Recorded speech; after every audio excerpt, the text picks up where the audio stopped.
Welcome, everybody. Guess what? It's 2022 and cruel justice is finally back. Man, those couple of days of not being able to get over here on Facebook and talk about things was like really depressing, like really depressing. But here, I'm glad that we are now back. And this year, we're going to do a lot of things different, a lot of things different. We're even looking for another platform so we can actually get more people interacted with it, because this show is mainly for the purpose of educating people about the things that's going on around the states. Of course, I favor my state, Florida, a lot because I am Florida, therefore exoneree, and I live here in Florida.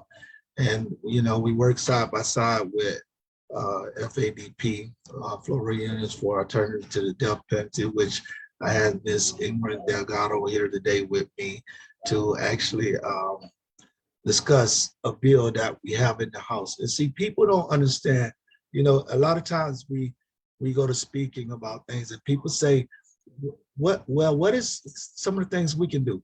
And this part is a part that is very important that people take a action on, because here today we're talking about a bill, and as we know, everybody bills turn into laws, and the bills that we fight for is the bills that is the ones that it shows that we care about humans. We really care about humans. And one of the bills today we're talking about is SB 770, which we're trying to get the legislators to actually put it in committee, because for bills are drafted up, then it goes through 3 committees, then it goes through more process, and then it goes to the floor, on and on and on and on. But before, if we cannot get this bill to actually reach a committee, then we have a problem. It's like everything that was drafted and worked on is just plain out gone. It's just plain out gone. So our representative that's trying to do right, he or she don't put in all this work to introduce this bill, and we don't get it done. So, it's very important that, you pay attention to some of these bills, which you can go on the Florida Senate legislative website, and you can see some of the bills that's introduced, and you'll be surprised. Don't get lost, because it's a lot of bills they have to deal with.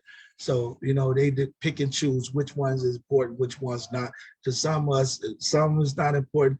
Like our bill is very important, but we can't get it on, So I'm gonna share my screen right now to show you a little bit about this. I just want to show you the language in the bill. The bill here is today, it says, an act relating to serious mental illness as bar to sentence to death. So we're trying to prevent Florida from actually executing people with mental illness, because some of the people with mental illness are not totally responsible, because their mind state, and that's why it's labeled serious mental illness, and we want to preserve those people. We want to say those people are not the worst of the worst. Those are people that not just naturally obtained from birth issues. So it's not they're not really responsible. So Ingrid, I'm gonna bring Miss Ingrid in. First, I'm gonna let you introduce yourself. Please tell them who you are. Absolutely. So it's great to be with you today. My name is Ingrid Delgado. The most important thing is that I'm a mom to 3 kids. I've been married to my favorite human in the world for over 20 years. But in my professional life, I actually work for the U.S. Conference of Catholic Bishops, where we weigh in on federal policy, and that includes supporting federal legislation to end the use of the federal death penalty. I just arrived into this position in July. Before then, I worked for the Florida Conference of Catholic Bishops, where also I engaged at the state level on ending the use of the death penalty in Florida. Another one of my hats that I wear is that for about another week and a half, I am the board chair of Floridians for Alternatives to the Death Penalty. And even though those organizations with which I'm involved, that I mentioned in Witness to Innocence, we support ending the use of the death penalty. This bill isn't that, right? This bill is this opportunity to exempt persons with serious mental illness from this, being executed and from death sentences. And I think that this gives us an opportunity to even bring in people who may support the death penalty, right? To at least, find that common ground and say, you know what, like even people who support the death penalty surely agree that people suffering from serious mental illness shouldn't be executed, right? That we as a society should do much better in serving people who are suffering from mental illness. And that's the thing is a part of attorneys, one of the first things they do in these death penalty cases is they get the person evaluated. They bring in a professional psychologists, neurologists, and they do a complete evaluation of the person. That it also extends out to an investigator going out, speaking with the families, the friends, and learning about the illness that the people have attained. As this is, so is let's get an understanding that when we say mental illness, believe me, it is tests there to determine mental illness. It's not we understand when somebody is being malingering and the difference with someone who is actually have serious mental illness. So, I wanted to say that because I don't want people to get confused and say, well, people will play mental illness and, what about them? And they don't do such a horrendous crime. Well, we still don't believe in execute a person. I still don't believe in that, because life sentence, guess what? That's a punishment. The person spending life in prison. I don't even support life in prison, but that's the best alternative right now that we have to fight it, the death penalty with. So I want people to understand that by you signing on this bill, we're not saying sign on the bill that people that play mental illness like they crazy. This is to protect those. We are trying to actually protect. We're talking about the actual serious mental illness that people have. And Ingrid, by you being in the legislature and things like this, this is a bill that we see that actually needs to be heard. It actually needs to be on the table. And some of the legislators, they feel that they have other important things. But from your perspective, it's a two-part. From your perspective, what is the chances of getting this bill heard and passed without people letting the legislators know, and the part with if people got involved, and can you elaborate a little bit on the difference of that?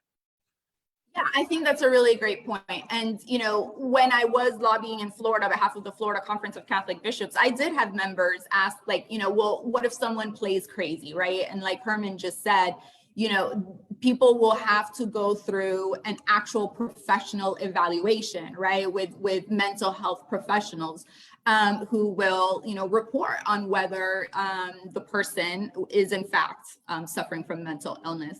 And so Herman's excellent question of, what are the chances of this moving without advocates reaching out?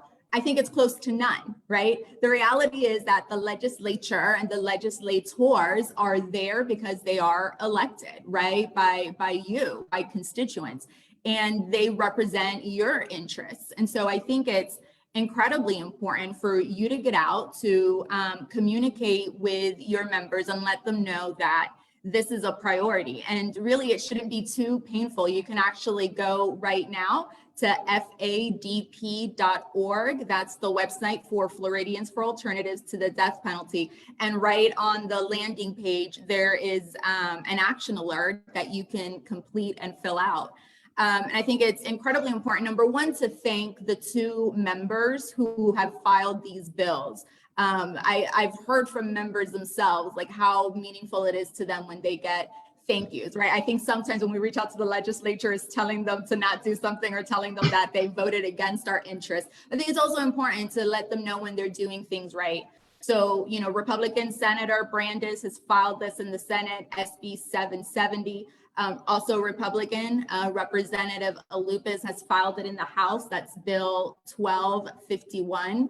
And so I think that this session, having it filed in both chambers, that's significant. This has never happened before in Florida. It has never been filed in both chambers. It was filed for the first time last session in one chamber. Senator Brandes had filed that last year in the Senate. But you know, the next step, the next goal is to get it to a hearing. And like Herman says, this can be a long process, right? Each bill has to go through 3 committees in each chamber and then be considered on the floors of both chambers. So it's a long process, but the next step is to get it heard in the House, to get it heard in the Senate. It shouldn't be that painful in the Senate because it was considered by its first committee of reference last year and it was passed unanimously. That's important. That matters. This is a bipartisan effort where members of both major parties, some who presumably support the death penalty, could agree on the fact that persons with serious mental illness should not be executed. And the thing about it, you know, is, for instance, you know, these right now, witnesses in FADP are planning to send some of us to the Capitol or, you know, by phone, via email to bring this notification of this bill to the Senate eye. And we have to understand, sometimes it's not that the representative is don't want to have anything to do with the bill. Sometimes it's just they're not aware of the bill because here it is, you know, they have hundreds and hundreds of bills they have to deal with and they have to say whether they support it or don't, that they might have not actually even heard of the bill yet. And the aide might don't tell them until the day of the committee.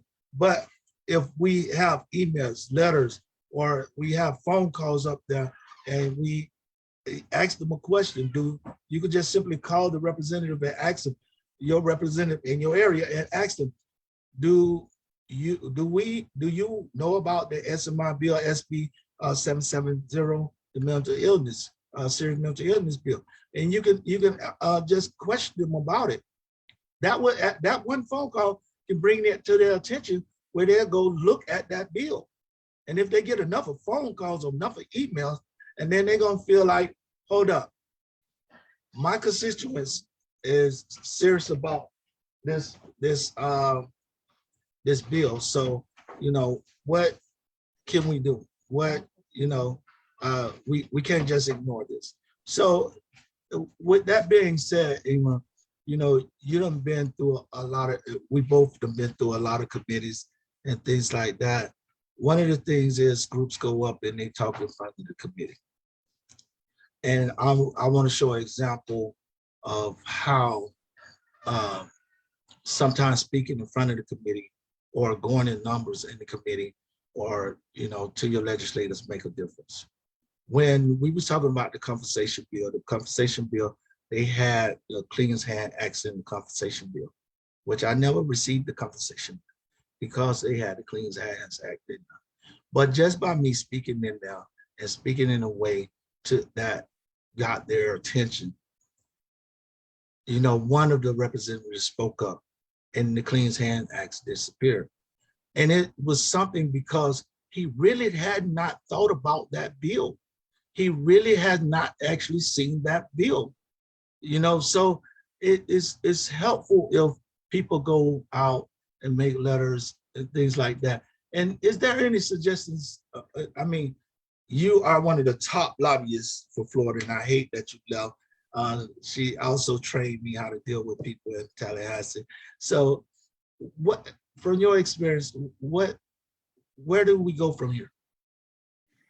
And again, you made another great point. You know, I've been sitting in members' offices right as they're getting ready to go into a committee, and their aide will tell them, hey, like you said, there are thousands of bills filed. There's no way they're keeping up with all of them. But I've heard with my own ears, the aide will tell the member, hey, you got 100 calls or 100 emails in favor of bill such and such, and 200 in opposition to the same bill, right? So, you know, they may not be reading each and every email, but the numbers do count. The numbers make a difference. They do make an impact. And I think another important thing, like, you know, Herman was saying, is that a lot of people, including, you know, elected officials, don't realize that the system makes mistakes. And it's people like Herman who go up and share their stories and really put a face to the issue, you know, that gets people thinking. You know, I don't think that most persons realize how many exonerees there are in Florida and nationwide. And specific to this bill, I think a lot of people assume that people with severe mental illness are already exempt from the death penalty. And unfortunately, that's just not the case.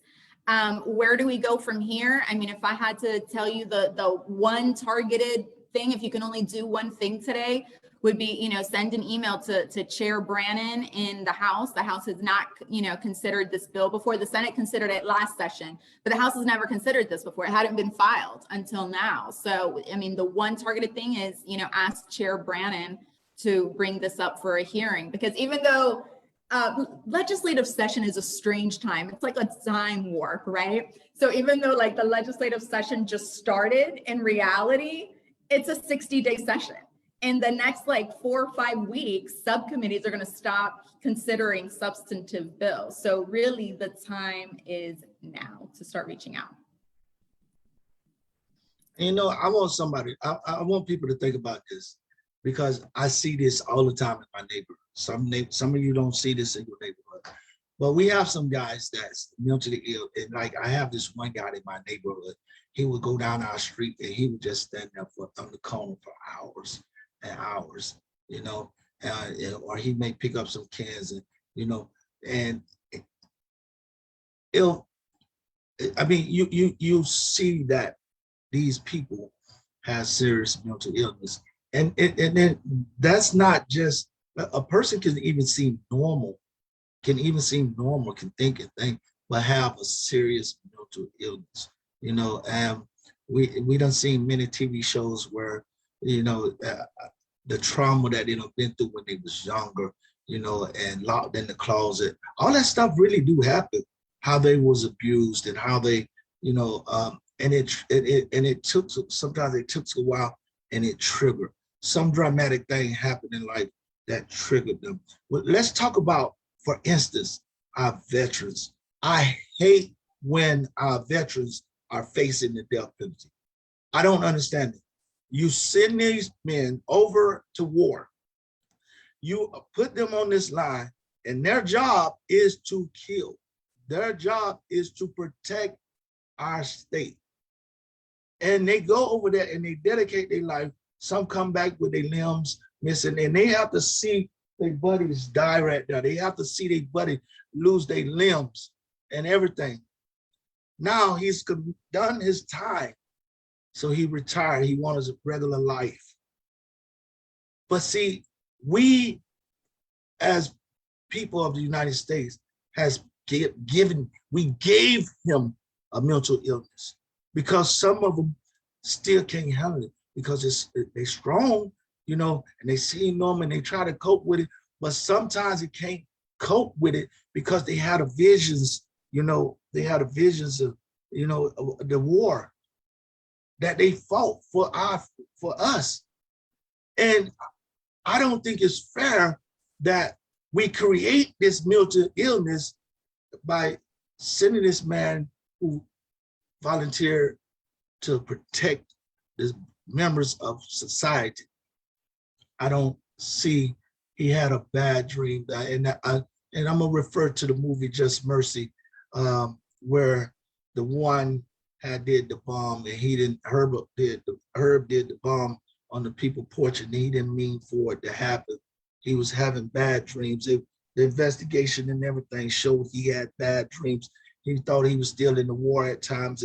Sometimes he's sleepwalking, thinking he's in the war, and they executed him. This stuff happened in real life. So when we talk about mental illness, man, we talk about mental illness, we have to stand up for these people, because these people don't, they're not responsible. Our veterans definitely not responsible. You know, in some cases, they might have some type of responsibility in it, but you go through seeing your the bond you done made with this guy fighting against the guy, and you turn around and see him get killed in front of you. And it's like you don't know if you're gonna make it, and you looking around, and you notice in the movies how it just, everybody, a bomb explode, everybody gonna looking around real slow, grabbing at everything. That's called a mental illness. And what do we do for these people? Do we let them go in the criminal justice system and become execution number? No, we have to find a solution in our justice system instead of allowing things just go on in our justice system. Our justice system has to understand that we are dealing with human life, not wild animals. Is there anything else you want to add to that? I'm sorry, I'm just into this, Ingrid, and it's like when it comes to it, you know, I done been there. I see people there, and I understand some of the mental issues, because I'm trauma. I have major trauma from the experiences I went through in life. But you know, I can understand a lot of it. So it sometimes get personal. How could it not be personal, right? You were on death row. How could this not be personal to you, right? But I think you bring up an excellent point, right? Like PTSD is a real thing. It is a real experience. And actually, specific to Florida, the number of veterans on death row is higher than even the national number. So 20% of Florida's death row is made up of veterans, right? And that's both sad and terrifying all at the same time, right? People who served our country deserve more than to sit in a 6 foot by 9 foot cell for the rest of their lives. And surely, just like with the severe mental illness conversation, surely our society can do more for persons with severe mental illness, for persons with PTSD, people who have served this country. And, you know, I'll just bring it back to the fact that, you know, celebrating our veterans and mental health are both things that historically have been bipartisan efforts in the Florida legislature and around the country. And so, you know, a bill like this to exempt persons with severe mental illness from the death penalty really should be, and I think is, a bipartisan issue.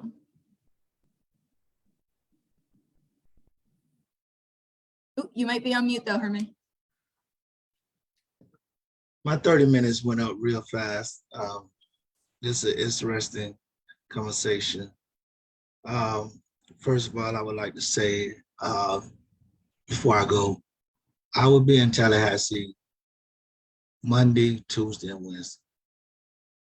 If you can make some phone calls to some of your representatives that represent your area and tell them that, hey, we are trying to support the SMI bill. You can even tell them, in fact, we have Herman Lindsey there at the Capitol building. You can gladly talk to him about the bill if you want to. Because Witness the Innocent and FADP, we're gonna go be on the front lines fighting for this bill.